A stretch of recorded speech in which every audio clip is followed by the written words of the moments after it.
What's up, guys? Welcome to Chimicomics, and happy May the 4th. May the 4th be with all of you. We've got Wyatt over here with his Star Wars X-Wing shirt, and Darth Vader himself, the kind of funny t-shirt. You don't know the power of the dark side. And this is Red Leader sock. Standing by. He's wearing a sock. Yes.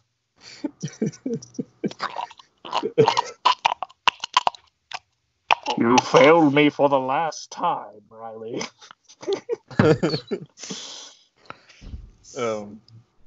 But I thought in celebration of the occasion that we could talk about our favorite and least favorite Star Wars films. So, Wyatt, kick us off. What is your favorite Star Wars movie? Okay, my favorite Star Wars movie. Not a lot of thought to go into this. I mean, you guys have probably all heard my favorite, and I've said it in several episodes, but my favorite isn't one of the main movies. It's one of the side movies. It's Star Wars Rogue One. No. A Star Wars story. It's Rogue One, a Star Wars story. And Rogue One is my favorite because I really just like stuff that features battles and tactics really heavily. That's just stuff I enjoy. And Rogue One does that the best in my opinion. Just it's believable. Both sides are a believable military force. They use their own advantages. Can you not? What are Tanner? you doing? I'm sorry. It's Mark Hamill. Yes, I like Rogue One as well. Are you done? Rogue One's in my top. Yeah. But I mean, just Very everything about that movie, the cinematography, the actors, the Rogue One just has the best director got action fired. as well. Really? Yeah, because he made a good movie. Because Kathleen Kennedy can't have that. Yeah, Who was it? exactly. Gareth It Edwards, was I believe. Gareth Edwards. Yeah, he was My actually boy. in the movie. At the very end, there's a rebel on T4, which is Leia's ship. He flips the switch down and goes launch, and that's Gareth Edwards, the director. Oh, that's cool. Yeah, I like the Hammerhead Corvette. So he's Yeah, like Hitchcock. Mainly design. because that was the first time I ever learned that was actually called a Hammerhead Corvette. They're What are those actually, creatures called? What's the Admiral Akbar creatures called? Those are Mon The fish Calamari. people. And the Mon Calamari. the Tantive 4 isn't actually called a Hammerhead Corvette. I think that might be a nickname for it, but it's actually a CR-90, a Corellian design Corvette. You're thinking about the different one. Ram That's them what full Admiral Radis used. speed. That's a Yeah, that's you remember when he that's was sitting in a different chair ship. like this? Yeah. Oh, shoot. He turns was sitting in the a swivel chair. chair like me. He goes, call up a Hammerhead Corvette. I have an idea. He rolls up and he's like looking down. Rogue One, what are you doing down there? Yeah, I do cut points because this military admiral bundles around that's like the only character in Rogue One where it's like he belongs in a kid's movie. He's just bumbled around, call up a Hammerhead Corvette. I have an idea. Just like that, just that line. But yeah, despite that, the rebels use believable tactics, and the warfare and combat in this movie is actually believable and well done. And it doesn't shy away from showing an actual war, nor does it shy away from killing characters that we've spent the movie getting to know. And some Killing people Yinglings. Yes. Some people knock this movie because they say, well, I mean, all the characters die at the end. And I mean, I didn't really care about any of them. And I was like, but why though? I mean, some characters. Gotta be honest, I cared about K2SO. Yeah, K2SO, great character. One of my favorite droid in the Star Wars universe. Man, he was just really cool. Alan Tudyk did a very good job voicing him. I really like Jin and Cassian. I thought those were two really good characters, and I'm glad we're getting the Cassian Andor series on Disney Plus. I have high hopes for that. What, Riley? Why every time do I like something, it's wrong? No, I'm with you. I'm just laughing at Tanner because he's just like, yeah, not excited. I mean, no, I'll watch it. It's just not a character where I would have been like, yeah, that guy deserves the series. Yeah, give me that. Give me that. Well, I thought it was interesting. Right? I agree. No, I thought it was interesting because most of the time in Star Wars, we've got the plucky rebels that are always shown as the good guys. There's no question to the morality of it. They're the good guys. The Empire's the evil Nazi bad guys. But the first time we see Cassian, he's talking to an informant, and he's not going to be able to get away from the stormtroopers. And the dude can't crawl out of there because he's injured. And Cassian just ices him on the spot because he can't let him tell the Imperials what he just told him. So That was cool. Yeah, we meet Cassian's a part of spies, saboteurs, and Cassian himself was a child soldier because you remember he tells Jin that he'd been in that fight since he was 6 during the Clone Wars, like he was a separatist soldier as a child. So this movie had a lot more grit and dark aspects to it that I think is perfect for Star Wars. I know it was originally for younger audiences, but I mean, a lot of fans have grown up now and like to see darker stuff, like with The Mandalorian. Star Wars The Clone Wars has some very dark stuff, some dark episodes, and Finished that today, by the way. shied away from doing any of that in the movie. Yeah. Yeah, I've seen parts, very good. But yeah, this movie just does everything for me. It has great soundtrack to it, even though I don't think John Williams did the music for this movie, but the guy who did do it still kept it true while being original. He didn't just repeat everything from John Williams. He added new types to the soundtrack. They created new ship designs. Like I'm a nerd for military stuff and sci-fi, and I mean, I just when they have new things like the new walkers, the new tank, the new stormtrooper types, new rebel uniforms, new rebel ships, like the Rada, the MC-75 cruiser that they had in the final battle. And oh my gosh, the final battle for Rogue One just beats out anything else in another Star Wars movie. Like they have never done a battle that cool. Like Horizont in Episode 3 is a cool opening scene. It has a lot more scale. Because, I mean, it's just so massive. But, I mean, there's not really much thought put into it. It's there. I mean, they're blasting away each other, just, But Battle of Scarif, yeah. They're moving in formation. You've got the fighters moving in like that. They're using actual tactics. It's just phenomenal to me. I love it. You're leaving out, in my opinion, the best part of the movie is that awesome Darth Vader scene. So I was getting ready to say the very end after that scene is amazing. It's before that is a scene that is also really good. Director Krennic, the guy who built the Death Star, actually gets killed by it. Like, he's at the top of this that tower on Scarif, and Grand Moff Tarkin shows up with the Death Star, and he's like, "You may fire when ready," and they just blast him with it. And then you see Darth Vader's shuttle heading to the Rebel flagship.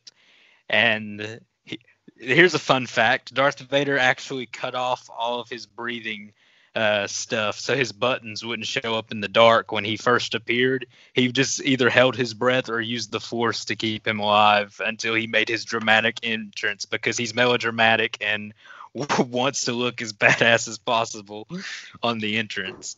And he succeeds, very much so. Blade ignites, the entire hallway bathed in the crimson glow, and he just goes to town and slaughters all these helpless rebels, because if you don't have the Force in Star Wars, don't try to fight someone who does.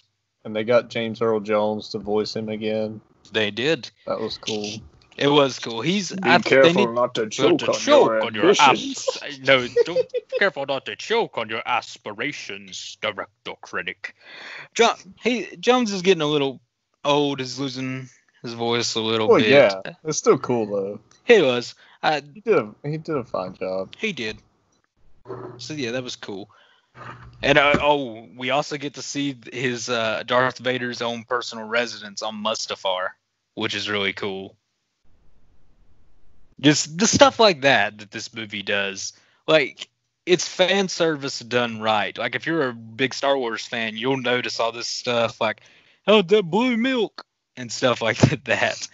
But I mean, if you're just a casual fan just going to the movies and watching this for the first time, it's still good. It's still good. You're not going to be lost. Like, when they're they're walking through Jeddah City and you see Cassian makes a passing remark, oh, it's the Guardians of the Wills. And I was like, I understand that reference. What's unique about the movie is it's so pivotal in the story, but also it stands alone quite well because it's so unique. Yeah, you could take everything from Star Wars out of it and make it its own thing, and it would still be a good movie. Mm-hmm. Unlike most of the sequels who are depending on that nostalgia factor. Yeah. Well, I forgot don't know to if they're preface... depending on nostalgia when they made dice a big thing that weren't a big thing. What? Remember when they were trying to hype up those dice that Han Solo has on his thing? Oh, yeah. And they were like a background item in the first movie, and they hyped them up like they were the biggest deal ever. Yeah. My lucky dice. Yeah. No one gave a shit about these dice. That was bad. They didn't. Rogue One didn't have any of that. Yeah. Well, I forgot to preface this by saying I told both of these guys that no one can pick Empire to talk about because everyone chooses Empire usually. Oh, shit. Okay. Well, I'm going to have to change mine then. God. Well, you said it because you thought that. me and him would choose Empire because you forgot that Rogue One is my favorite. I'll pick my number 3 because I think Rogue One would be my number 2. So I'll pick my number 3. But I'll let Riley go first because I want to see if he's said the same. I think I can already guess. I guess it's a prequel movie. You know, can I guess that it's a prequel movie? It's episode 3. My number 1 is episode 3. Yeah, I knew it. Such a good movie. God. Another happy landing. Is it though? So fun. Yeah, it is. It is. So, like Wyatt was talking about, that Coruscant space battle scene was actually really cool. It was. It was an action-packed, throw you right into the action way to kick off the movie. I really liked it. It is like several years removed from episode 2, so that the characters kind of grew up a little, and you can see that like Padme is pregnant in this movie. I'm gonna be a father. Yeah. Oh, and the toys for this movie. Do you guys remember the toys that came out? Yes, I do. I want it to be known that episode 3, the video game, was one of the best games I've ever played. Yeah, that was fun too. You can still play that today and play like a versus mode. It's still awesome. It's really fun. Yeah. It was really good. But like just getting to see like, you know, Anakin finally turn to the dark side, and you get those little like hints of Darth Vader. Like they'll play the Imperial March sometimes in that movie. He kills children. Yes, he does kill children at the end. It's still got some Hayden Christensen lines. They really committed to the dark side. It was like what have I done? Next scene, he's killing children. Riley, I wouldn't say Hayden Christensen lines. I would say bad George Lucas dialogue. Oh, I know. But like, I need him. Oh, yeah. And then, if you are not with me, you are my enemy. Then you are lost. Ewan McGregor actually, he went with George and he wrote his own lines, which you can tell, because the Obi-Wan lines are pretty good. Yeah. Your new empire, your loyalty is to the Republic, to democracy. It's not fair. Not fair. Mace Windu dies. Samuel Jackson. Order 66 happens. That was cool. That montage. There was actually, I saw on YouTube, a girl had watched the entirety of the Clone Wars series, and she'd never seen Episode 3. So she knew every Jedi that was shown in that montage, knew all their stories, cared about them. That's cool. She was crying throughout the entire thing. And I was like, that is crazy. Exactly. She was like, no, not Plo, because Plo Koon's one of the ones that's most heavily featured. He's awesome. So weird. How could you have seen all of Clone Wars and not seen a single movie? I mean, I saw that's the just Clone what Wars she planned. series. I think she probably started with Clone Wars just because exposure, and she's like, wow, this is cool, and just decided, I'm going to watch everything in order as it comes out. So she watched Episode 1 and 2. That's great. Not as it comes out, but she was, but then Clone Wars is next in the continuity. After Episode 2, she was going to watch all that, and then Episode 3. The Clone Wars animated series by Samurai Jack people. Yeah, by Tarkovsky. I do not know. She should have, because it's good. And also, it's required viewing if you want to watch Episode 3, because you get to see how Grievous steals the Chancellor. And Grievous actually being scary. Yeah, compared to By the way, Episode that's still 3, canon, because in the Clone Wars TV show, which just aired its last season, they mentioned Grievous stealing the Chancellor and Shaak Ti trying to get him, which is from the other animated series. Yeah. It sucks because in that 2003 Clone Wars, Grievous is one of the best villains on screen. Like, he's built up so well, but then in Episode 3, exactly. In the movie, he's just he's just there to abandon ship. He's just there. He's just a coward who flees rather than fights, and he's not shown to be much of a tactician or anything. In the animated series, Jedi are scared of him. He kills multiple Jedi, collects their lightsabers, and sends them running. Like, it's night and day, his portrayal in the movie. He killed a couple by stomping on them. Yes. One of my favorite scenes. Yeah, exactly. Remember when they are in the elevator with the Chancellor and Grievous is running? Please say that correctly. I'm just going to stop you right there. You have a chance to redeem yourself. Tanner, you say stuff. You say Rorschach, okay? I do not want to hear it. So get off of your high horse. Hey, man. I just want you to know that his name ain't Count Chocula, like you just pronounced it. Chancellor, whatever. Chancellor. Whatever. Rorschach. This conversation is derailed. Anyway, keep going, Riley. No, there's a scene. No, let me say this one thing. My favorite part of this movie is, without a doubt, the ending lightsaber battle between Obi-Wan and Anakin. It's like 30 minutes long. It is. It is. It is very good. All good. Yeah. It's without a doubt the best lightsaber scene in Star Wars. The fight, yes. Hands down. Dialogue, not so much. I think it's up there just because of how good Obi-Wan's lines were. Okay, yeah. I loved you. I'm stealing your sword. Yeah. High ground. I still get super sad and kind of teary-eyed every time I see that scene. It's so sad. Yeah. We watched it on your Xbox once, I believe. We were just hanging out. We watched The Mandalorian. Dude, you're like, hey, I would have watched the Episode 3 fight. And we ended up watching the whole thing to the end. And I was like, Riley, if I want to show you something on YouTube, you don't get to complain anymore. Besides the ending to the Yoda and Palpatine fight, I did really enjoy that fight. Yeah, that's one throwing thing. All the things. Yeah, it was funny. And Yoda the Senate is throwing, like spinning it like a basketball. Yeah, I love the part when the Senate threw the Senate at Yoda. Yes. What I was going to say before, though, before Tanner got mad at my pronunciation of Chancellor in the animated series. There's a scene where the Jedi and a couple clone troopers put the Chancellor in an elevator from Grievous. And the elevator is like on the outside of the building, and it's like glass, so they can see outside.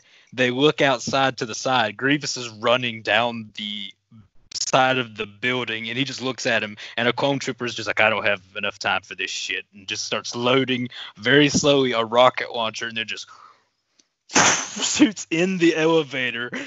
Doesn't care about backblast or anything. It's just comedic. Well, Tanner, give us your favorite. My favorite of the Star Wars franchise. It's actually my third favorite, but who's counting? Who's counting? Return of the Jedi. Oh. Return of the Jedi. Surprised. Color me surprised. No, I love that movie. I'm a little surprised. No, Return of the Jedi is a great movie. Return of the Jedi, you've got Luke's battle with Vader trying to turn his father, who we actually had Yoda had to confirm that Darth Vader was his child because children didn't believe it. They just thought Vader's an unreliable narrator, and fuck off, Vader, right? He's not your kid. But nope, he is. Yeah, but he is confirmed by Yoda, who also dies in this movie. And then we get the great scene. The movie starts out perfectly. We got badass Luke. We got a badass Luke Skywalker who kills a Rancor. We've got sexy Princess Leia. I was going to say, the Hutt, who is a character that was hinted at in all of the movies, wasn't shown until the special editions. Yeah. Hinted at in every single movie. He finally shows up in this one, and he's a big slug thing. Yeah. Who not only captures all of our heroes, he also has Boba Fett there. Yeah. So shit's about to hit the fan. Also, Han Solo comes back. This movie has minus points for Ewoks, but very much plus points for Bikini Carrie Fisher. Yeah, I mean, the Ewoks serve their own purpose. I just think it makes the Empire so ridiculously incompetent and weak because these dudes with arrows, they're shooting primitive short bows, and it's getting past the armor. And when Family Guy did their Star Wars parody, when this happens, the stormtroopers are like, "Oh, these shitty arrows are killing us. What is even the point of this armor? Why are we wearing it?" Tell me something, Wyatt. Would you have your best army on the planet of the Ewok people? Yes. Would you be that? They were the prepared? 501st. That was Darth Vader's 501st Legion. I don't think you would be that prepared. I will say, they were. I will say, I love the Scout Troopers and the speeder bikes. Yes, right. The speeder bike race. That was a cool addition. Remember when the Ewok got on the speeder bike and was hanging on? Yeah. Exactly. And then at the end of the movie, you get Luke, his final fight with Vader. We get to learn that Leia's his sister for some apparent reason. They kissed. Yes, they did. Yes, they did. Alderaan is the Alabama of the galaxy. Space is a different place, That's what also they say. True.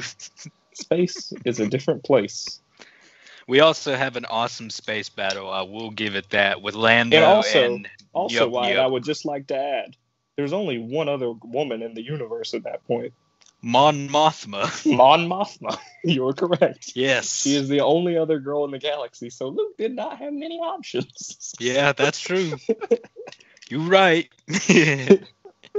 But also we get to have the great scene of Emperor Palpatine shocking Luke and then Vader saving him in what should have been the end of this story and throwing him down a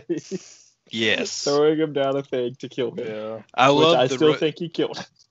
I love the Robot Chicken sketch of this because Vader turns to the Emperor and it's going over their innermost thoughts, and Palpatine just the way Vader's moving, he's putting his arms around the Emperor kinda, and Palpatine's just like, what? Is he gonna do what I think he's doing? And it cuts to Luke, and he's like, "Is my dad gonna kiss the Emperor?" it's comedy gold. And then Vader, he picks him up and throws him down. And Riley, you said how you teared up at the Anakin and Obi-Wan scene, right? Well, I teared up when I was little. I remember the first time I watched this movie, I was at my grandma's house, and I remember when he finally takes Vader's mask off. Mm-hmm. Yeah. And I remember I was like, what? Like, I felt so sorry for him. I was like, that's Anakin? Poor guy. I know. I was like, what? Also, yeah, Lando, fun fact. Billy D. Williams, so you always get Billy D. Williams. Yeah. That was great.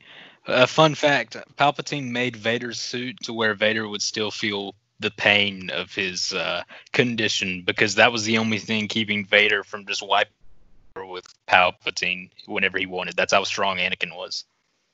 Mm-hmm. My master.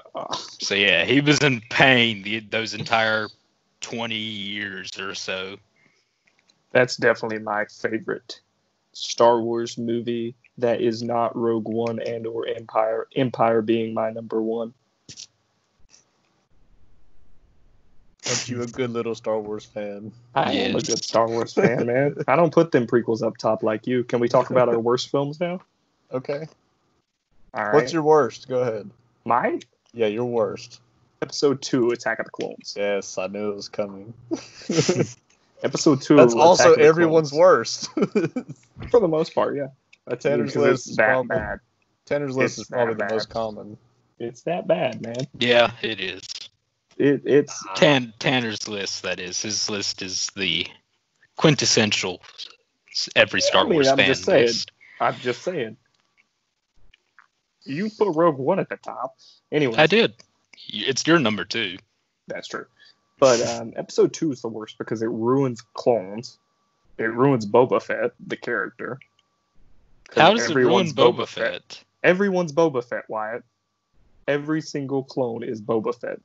How did it ruin clones? It came up with clones. I know, that's what I'm saying. It ruined Boba Fett didn't have to be the clone. I get you. Yeah, it ruined Boba Fett because everybody's like, ooh, Boba Fett's such a badass. And then George Lucas is like, you know what we could do?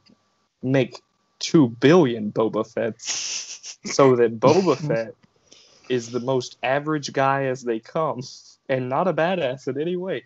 They Captain Phasma Boba Fett, if you will. I don't think so. I think Boba Fett, especially afterwards, they still kept him doing cool stuff. Like, he was in Clone Wars. Yeah, but we're talking movies. And, I mean, those are soldiers, and, I mean, they're not at the level of Boba Fett. I mean, ARC troopers and commandos probably are, but the most of them are just soldiers. Like, Boba Fett is one of the top combatants in the galaxy. Like, he fought Darth Vader with a lightsaber. Okay. I don't have an opinion because, like, I was exposed to Jango way before Boba Fett. So I don't, like... That's just how it is for me. Like, it's Jango. They make a shit ton of clones of him, and then it's Boba Fett. Riley's too young and naive. So I'm like, okay. I mean, it's his story, so I mean, you know what I mean? Yeah. I mean, he has the right to F it up. I mean, you know. I mean, I agree with you, but also it makes for a shitty movie. I get you. Also, we have the great I Hate Sand scene and some of the worst romance movies. Romance scenes ever in a movie that I've ever seen. I love it. He also kills a bunch of sand people. I still love to watch this movie. He does kill. He not just kill the men, but the women and the children too. Yoda. That's another peek into the Yoda's given a lightsaber. Yeah, but I just love how Padme is just like, after he's like, I killed them. She doesn't run away, and it's like, my Jedi Guardian is freaking crazy. There's shit like that all in this movie. At the start of the movie, he's watching the security cameras, and she turns him off because he's creepy. And he legit tells Obi-Wan. She goes, he turned him off. I guess she didn't like me watching her. Yeah. That, and then she's like, stop looking at me like that. And he's like, why? It makes me uncomfortable. Anything for you, milady. Tips Fedora. Oh my god. To be fair, Anakin has lived since he was a kid with a bunch of monks never form any type of romantic attachment. So, I mean, True. He's not got the best game. True. No excuses. Anyways, I don't like Yoda with a lightsaber he should have learned from Obi-Wan. Why? What? I don't like the flippy You little don't like guy shit. No, I don't. I don't That is like that. awesome. I don't not like know what that. you're talking I think he should about. just be a really strong Force user. Nah. A Jedi's weapon is a lightsaber. Tanner, the toy sales. That's the toys entire like that. reason, Riley. That's the entire reason for Star Wars. Yeah. To sell the most toys. That's why he kept throwing in different types of troopers and stuff to sell more toys. Love it. We don't. I love those troopers. Yes, we do. We do. I want more troopers. We're not talking about business sales here. We're talking about what makes a good movie. And I'm saying, having Yoda doing a bunch of flippy shit was stupid. It was awesome. That was a cool fight. It was Yoda, who's already a cool character, versus Christopher Lee, who was a real life badass from World Let me War just II. add that too. I'm glad you brought up Christopher Lee. He's a terrible villain. Well, I mean, he's not really much of a villain because right. So who's the villain in this movie? Wyatt? There are none. They're being played by Palpatine. Thank you. There is no villain. How was that about? So there is no villain. There is a plot. What are you talking about? No, it's a whole war going on here. Like, I know Attack of the Clones is the not Attack the of the best Clones movie.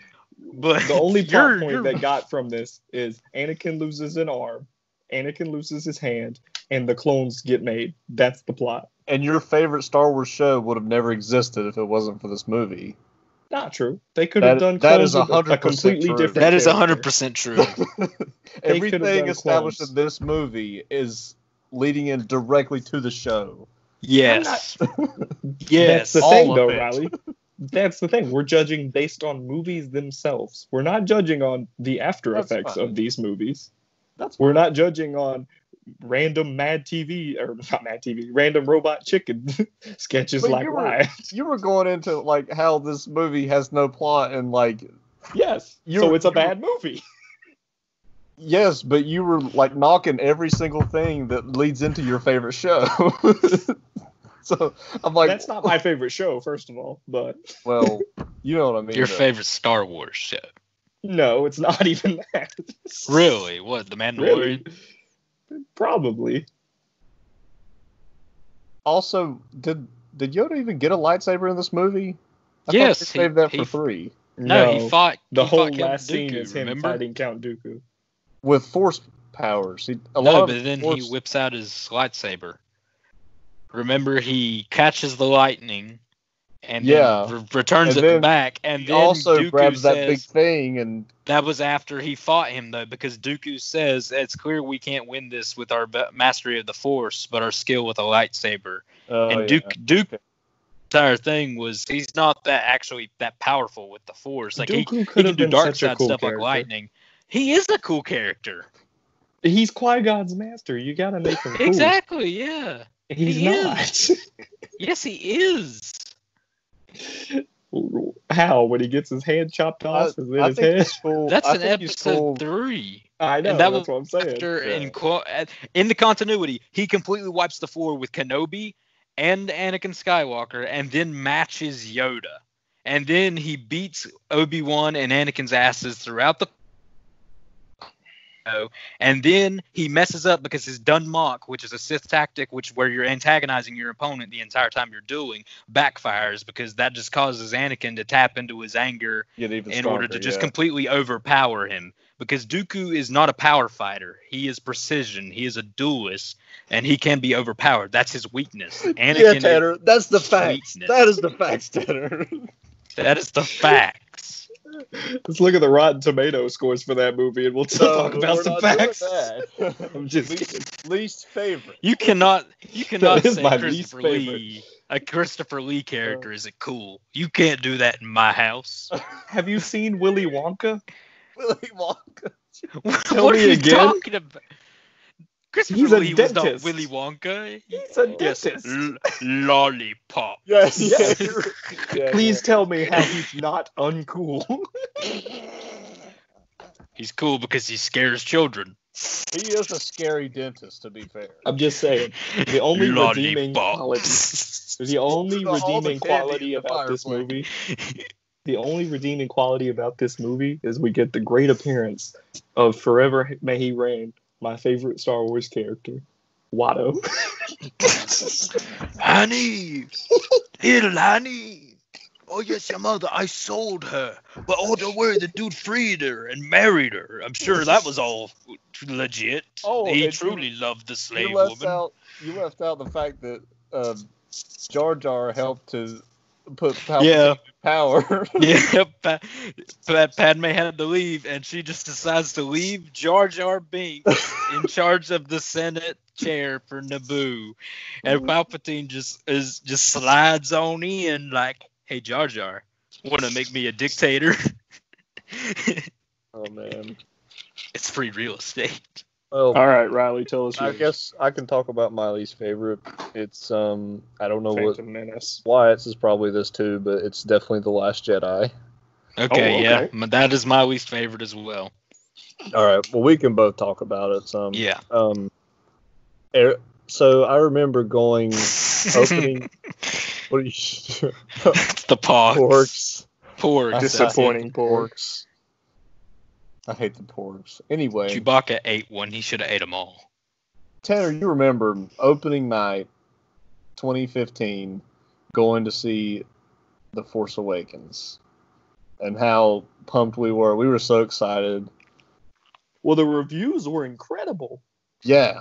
The reviews were so good. We go in and it's a fun, action-packed movie. They add so many new things, like in the way of the Force and stuff. You're talking about Force Awakens, right? Yes. Okay. Even if it was just A New Hope. And it's like... It was a good movie. It's like they established...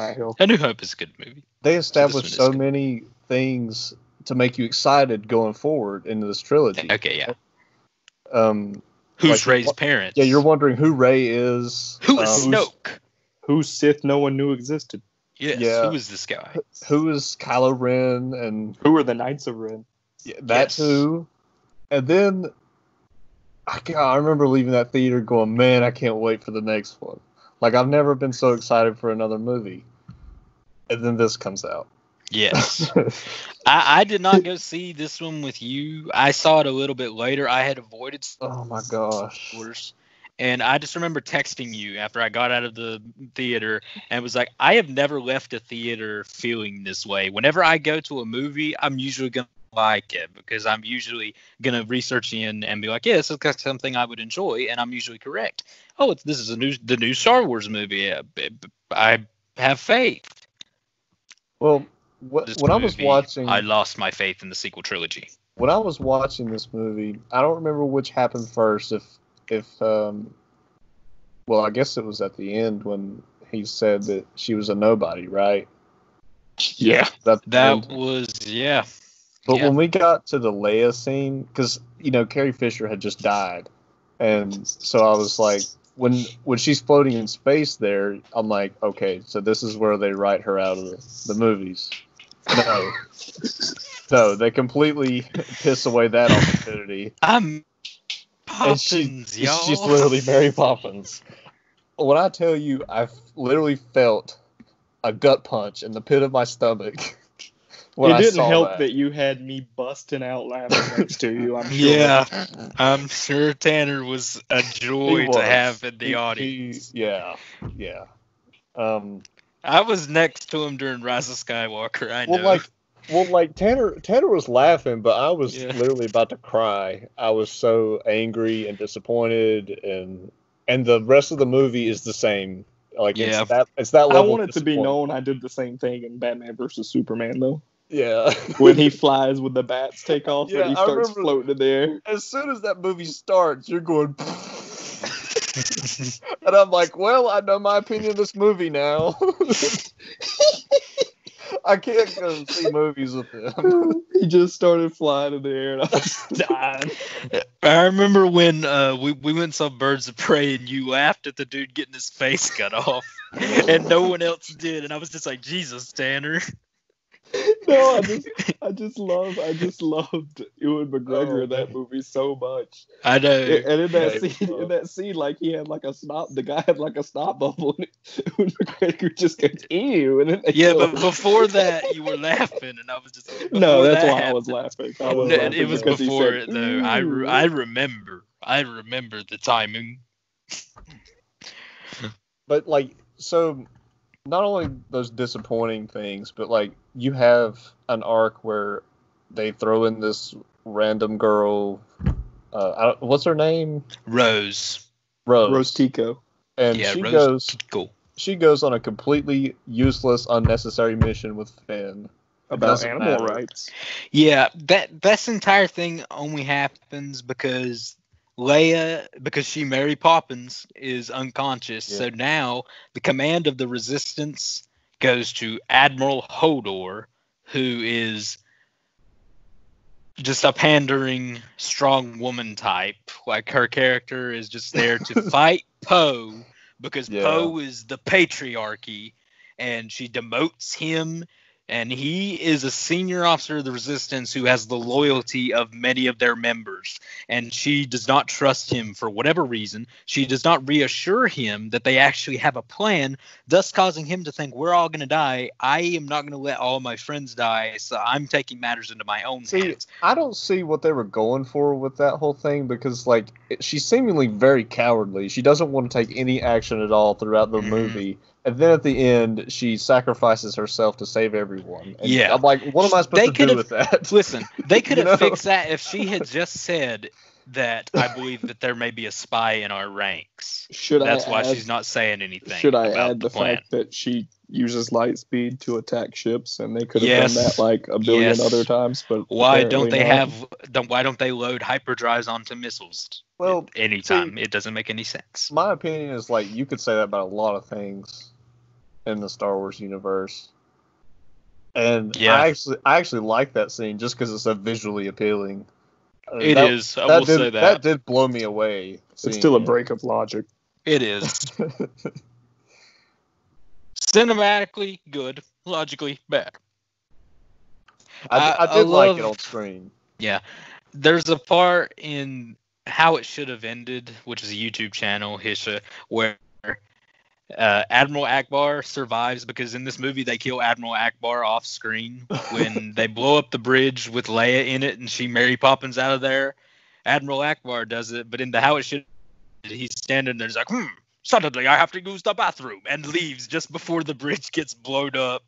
And then he's in command, and he's like, don't worry, everyone, we actually have a plan, so don't try to mutiny or anything. And Poe's just like, oh, thank God. Just the main thing I dislike about this movie, the leaders of both sides are insanely incompetent. Even in the beginning, they have this plan for Poe to come in and talk to Hux to distract him for some reason, just by driving right up to him. And Hux doesn't just shoot him when he's right there, sitting completely still. And then they're supposed to get bombers in to attack, and that's the entire plan. But Leia decides to, let's not do it. Let's just pull back. And Poe is like, no, we are planned to do this. This is your plan.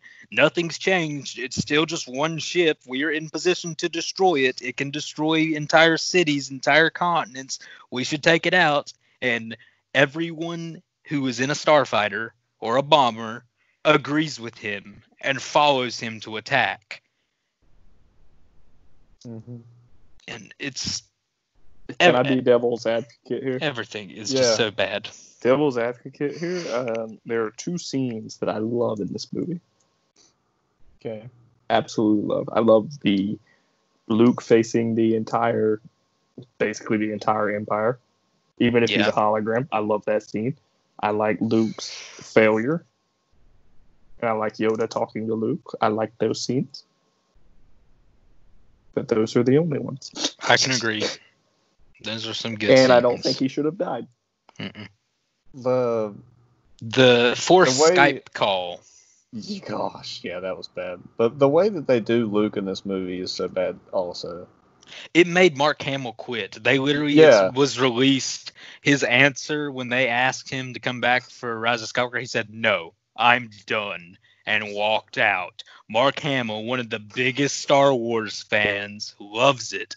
They killed his love for Star Wars with this movie. Yeah. I mean, that's why it's my least favorite. Like, you got that, and you got, like, see, the scene that Tanner's talking about, I hated just because I noticed something that was wrong about it. He has a blue lightsaber that was destroyed. Yeah. And Kylo had just fought Rey and destroyed it, so he had should that have same known. lightsaber. Why did they not give him his green lightsaber? Yeah. Right. I'm ready for the comments from people like Wyatt. Well, you see, he was blinded by the anger, and he no.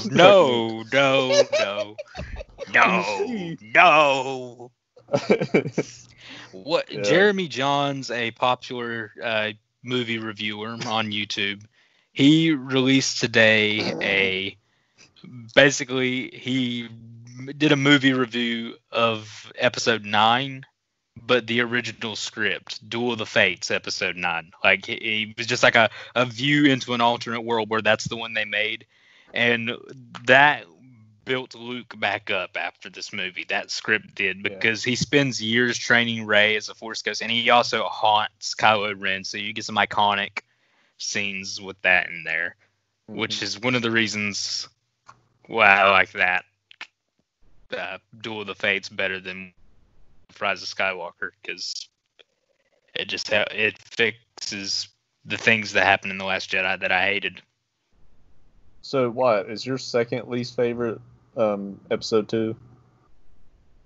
No. What is? My second least favorite is probably Rise of Skywalker. Wow. Yeah. Fair. Wow. That's fair. It is. Please go in. It is. I really do not like that movie. Every time something happens, every punch they throw is immediately just pulled. They do something and it's, oh my God, TIE fighters, we gotta go. Or a character walks in and is just like, oh, it's that guy. All right, I gotta go do something. Now y'all have fun. And then they'll like show something awesome like Rey using Force lightning when she's trying to keep Chewie from again, but she blows it up. And you're like, oh my God, did she really just kill Chewie? And then seconds later, oh no, he was on another ship. He's fine. Or then C-3PO. Would you have liked it if she did kill Chewie, though? I would have been fine with it. He's 200 years old, and I think that would have been shock value. A complaint also. No, I would have respected that movie. I would have respected that. I would side with Kylo Ren if she killed Chewie. That would show that Rey. See, that would show that Rey has failings, because no other part of the sequel trilogy is it shown that Rey is anything but a perfect being who suffers none. It does, except her tragic backstory. Like, it would have actually shown some failings and regret and some questioning to the character. It would have made the character. She regretted her last name. She totally took someone she met 15 minutes, right? His last name instead. I will note in Duel of the Fates that doesn't happen. I wouldn't want to be in called Duel of the Fates either. In Duel of the Fates, Kylo Ren actually tells her real last name and the truth about her parents. The fact that he was lying when he said that they were nobody in the last movie, in The Last Jedi. So the Duel of the Fates solves that issue too. Who was her real parents in Duel of the Fates? They were, I think they were resistance, like they were rebels, people like that, and they sent Rey away because they had intel. No, they were part of Luke's new Jedi Order, I think, and Kylo killed them. Like, they went on the run when Kylo turned, and they sent Rey to Jakku, and that's why the ship she sees in her vision is one that was used in Legends by the Jedi Order. See, that was one of the things that I was excited about after 7, was that it was very obvious that they were pointing her toward being Luke's daughter. Like, did it not seem that way to you guys? That she was supposed to be his daughter? I thought that would have been so cool, and she would have actually been a Skywalker. And that would have been why Luke got rid of her, because he was scared of Kylo. Yeah. Man, just Rise of Skywalker proves once again that JJ just cannot stick the end of anything. Well, I don't think you had a lot to work with. Yeah, yeah, but Riley, Duel of the Fates, the one the other guy made, fixed everything that was wrong that happened in The Last Jedi. That's fine, but he's not J.J. Abrams. J.J. Abrams is J.J. Abrams. Yeah, J.J. Abrams sucks compared to he did his best Paltrow. in the situation he was in. Yeah, but it's proven that he could have been a lot better. You also have to think about editorial and the higher-ups. They have a lot of say in this stuff. Well, for the record, they did fire Colin Trevorrow. Yeah, they did. They fired him because he made a better movie. They should have just let JJ do all three, in all honesty. I agree. Yeah, I would have been fine with that. Either JJ should have done that, or he should have done more. Well, no, because they probably would have said, you can't do that, because in Duel of the Fates, they actually ran with some of the ideas pushed in The Last Jedi, instead of pretending that movie didn't exist. I don't think it pretends it didn't exist. It just Rise of Skywalker pretends The Last Jedi doesn't exist. No. It does. It just fixes a lot of the really big problems. It does. No, it pretends that movie does not exist. They take Rose out of it. There's no mention of anything from She's in it. Yeah, they gave her the Jar Jar treatment. The whole she is in it for the appropriate screen time she should have gotten. That was used as a major plot point through the entire Rise of Skywalker. Yeah. Just saying. I also agree that Rise of Skywalker is a terrible movie, though. Yeah. My biggest issue with that movie is force healing and being able to bring back people from the dead. Because if that's the case, why the fuck didn't Anakin just force heal Padme and, ooh, look, I have a baby now? Because he didn't know how. Yeah. He didn't know how, but Rey, who has nothing, just learned it. Yeah, exactly. Kylo just knows it. Another thing I don't like about Rise of Skywalker, Finn's character, even after The Last Jedi, wasn't good. They completely dropped any sort of development. Finn only exists in this movie to yell, Rey! I know. In 7, they made it like you thought she would end up with him over Kylo. Like that. I wanted Poe. Yeah, they hinted at Poe at the end of The Last Jedi. I would have been fine with Poe. Yeah. I wanted everyone to bang Poe. I mean, Poe had sexual energy with every other character, to be fair. Poe had sexual energy with Leia. He had it with everyone, let's be honest. Yeah, exactly. Here. That's what I'm saying. He had it with everybody. They left him with the mask girl. Yeah. And they changed his backstory in this one, too. Originally, he was a New Republic starfighter pilot, and his parents served in the rebellion. And then they're like, oh, yeah, he used to run drugs. That's Poe. That's what Poe did. And Oscar Isaac said that he wished they had killed his character off in Episode 7 like they were originally going to. Poor guy. Yeah. I feel sorry for every actor and actress who were in these movies and just had to suffer through these train wrecks. We say that, but the thing is, there's a lot of people who are going to grow up on this and will love it. Key number one, the prequels, and people love the prequels, even though those are awful. Yeah, Riley is the key example.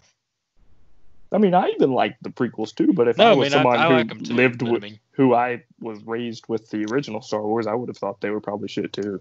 Yeah. Mm-hmm. Just like we do with these new ones. So. Well, I'll tell anybody that, like, the original trilogy, that's not Star Wars to me. The prequels are Star Wars for me. Like, lightsaber battles, Anakin and Obi-Wan, that is my Star Wars. And when I went back to watch those old ones, they felt really boring to me because they didn't have those big lightsaber battles. And it's just a way different kind of movie to me.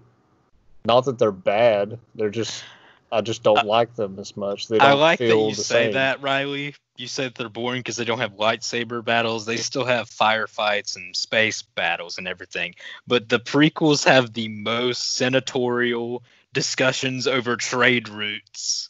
I know. On 1 minute. But I mean, I watched a YouTube clip of someone talking about him, and this girl was talking about seeing episode 1 when she was a kid, and she just says, I remember thinking, I am way too young for this. And he's like, the Trade Federation will not tax the trade routes. And then you see Jar Jar, and you're like, I'm too old for this. Exactly. Yeah. Stuff like that. And a lot of episode 3 it's your favorite, is a lot of Senate stuff. Like the majority of the movie is. Like, you have the awesome opening with Coruscant. It is interesting watching it all unfold. I think it's cool. But like as a kid, those battles drew me in, and even the space battles were just better. Like there's more action going on, and I will say, Hayden Christensen aside, there's better acting in the newer movies. I really do not think that Mark Hamill was that good. Or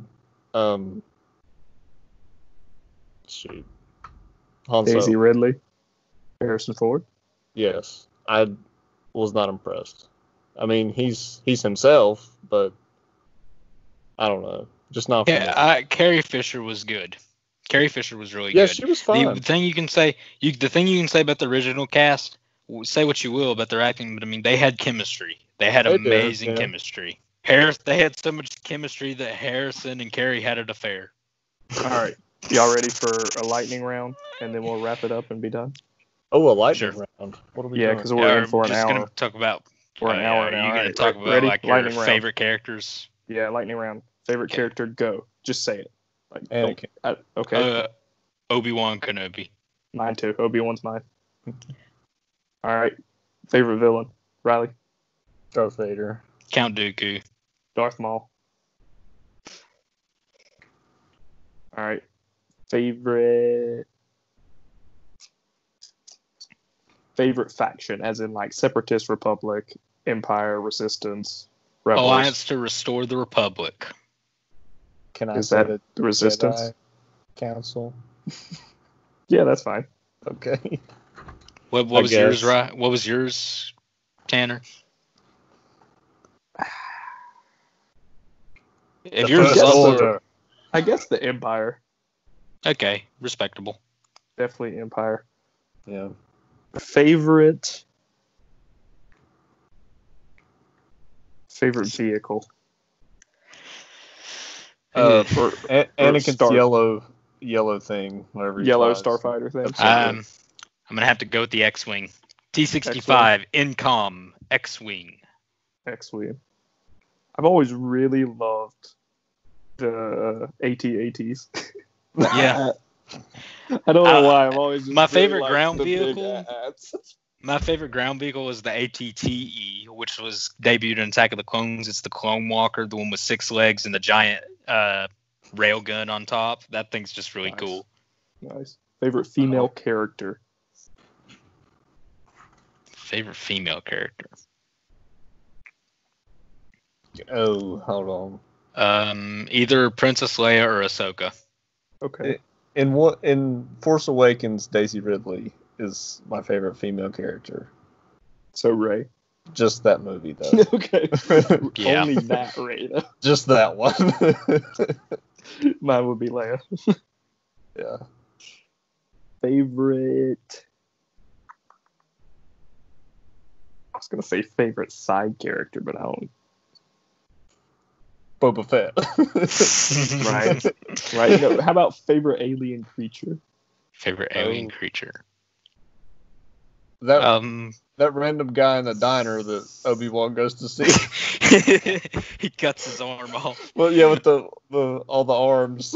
No, he's talking about Rex. Yeah, Rex. Oh, hey, Obi-Wan. His name is Dex. Dex, yeah, that's it. Dex. Buddy. Wyatt. My favorite side character, probably Plo Koon from the Clone Wars. Okay. Like he was Mine would just all his definitely episodes. be Watto. What? Yeah. Watto. Yeah. Watto and the little blue elephant guy who plays the instruments in Jabba's palace. I really like Kanan Jarrus from Rebels. He's an awesome Jedi, and the voice actor is cool dude too. Yeah. He's Freddie Who's your favorite droid? K2SO. R2. Yeah. It's R2. Two hostiles. Who has your favorite lightsaber? Mace Windu. Fair enough. I like Count Dooku's curved lightsaber. I take the purple. I knew you would say Dooku. It's either Dooku or Kanan again. Kanan has this lightsaber that you can take apart and put together. It's really cool. Yo, Mace Windu. I mean, not Mace Windu. Darth Maul. Darth Maul, man. The double blade. Double side. Yeah. Is that yours? I don't know. What about I feel like yours is Anakin from Rebels with their helicopter lightsabers? Yeah, it probably is just because I've had I don't know how many Anakin sabers. I feel like my two, like if I had to choose my two colors, I didn't get to go to freaking. You know what? I would have been at Star Wars Land this weekend. You would have. Yeah. Would have. But I was gonna go. My first choice I think would have been purple, but my second choice for color, which is a saber color, I don't think gets a lot of love, is green. Yeah. Green's I like good. green lightsabers. They're cool looking. My favorite is just the original blue. I just like the blue saber. My favorite doesn't exist. What's your favorite? Orange? Indigo. I would like a darker blue. Yeah. I remember this conversation. Yeah. I was like, but they all have a white center. The color is just the outline. You can't really make it any darker. I know. Yeah, I just want a little bit darker. Well, don't they have black crystals? Yeah, it's a dark saber. Yeah, and it has a white outline and a black core. Okay. I'm gonna change my answer. My favorite saber is the dark saber. You reminded me that one's cool. Give me a blue outline with a black core. No. Okay, Edgelord. Thank you. Other than that, though, I really like yellow and orange colors. I think those are cool. Yeah, those are cool. I always think of Bastila Shan with her double-bladed yellow one. Yeah. Yep. What are you guys? Great character. What excites you the most going forward with Star Wars? Because they're making more. Nothing. Nothing. Not even Obi-Wan 2, The Mandalorian.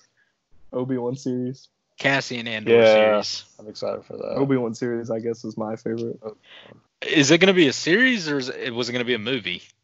It was going to be a movie, and then they made it into a series, and now I think it's in writer's hell.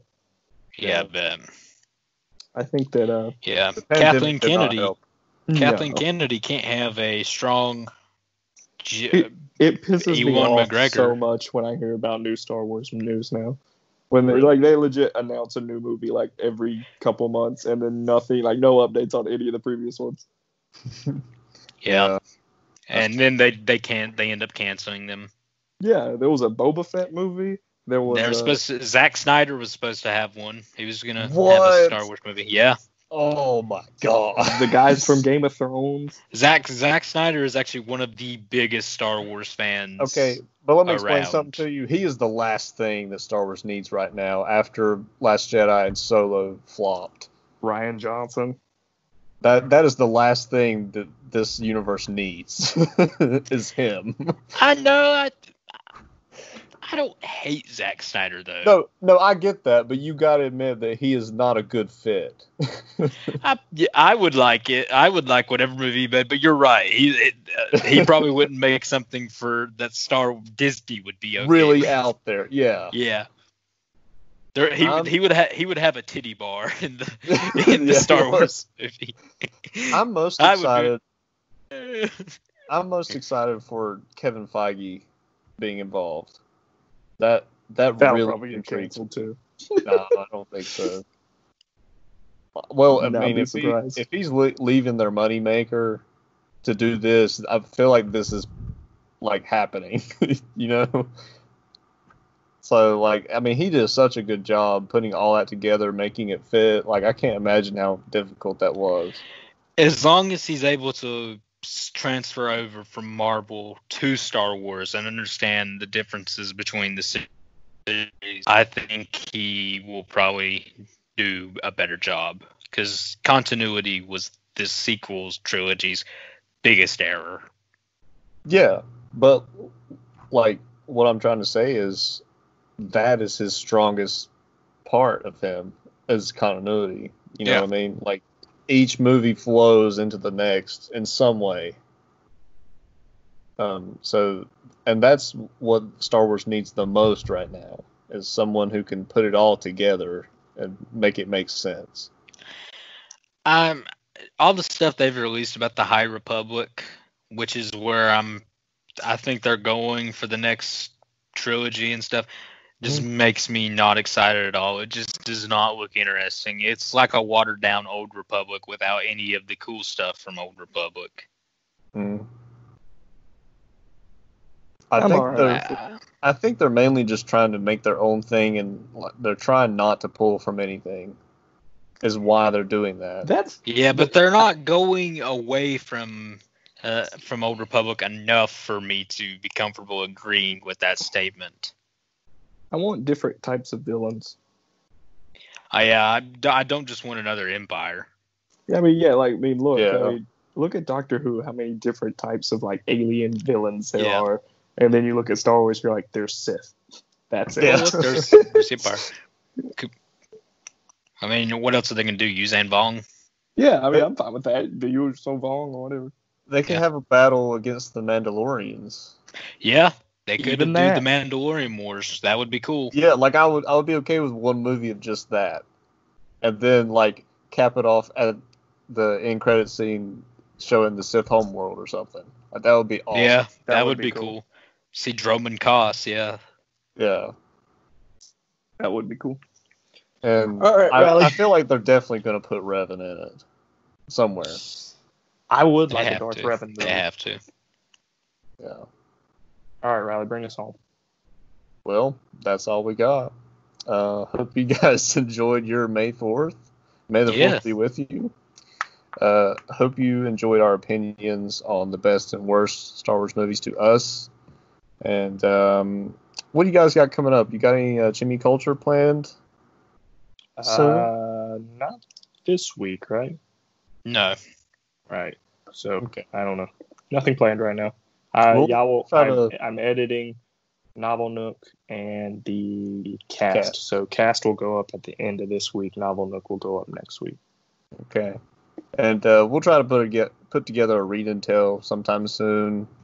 But yeah, hope you guys enjoyed, and we'll see you next time. Bye-bye, everyone.